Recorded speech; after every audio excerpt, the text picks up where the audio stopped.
السلام عليكم. إليكم موعد مباراة الرجاء الرياضي ضد الجيش الملكي في نهائي كأس العرش المغربي 2023-2024، حيث كشفت الجامعة الملكية المغربية لكرة القدم يوم الخميس عن موعد نهائي كأس العرش بين الرجاء الرياضي والجيش الملكي. وحسب بلاغ الجامعة الرسمي، فإن نهائي كأس العرش بين الرجاء الرياضي والجيش الملكي سيقام يوم الاثنين فاتح يوليوز على أرضية ملعب أضرار بأكادير.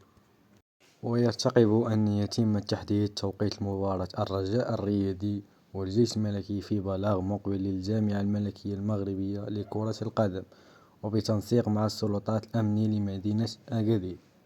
وكان ملعب أكادير محتضنا لمباراتي نصف نهائي كأس العرش بين الجيش الملكي والمغرب الفاسي، وبين الرجاء الرياضي ومولودية وجدة. لا تنسى الاشتراك في القناة وتفعيل زر الجرس ليصلك كل جديد. دمت في رعاية الله، ومع السلامة.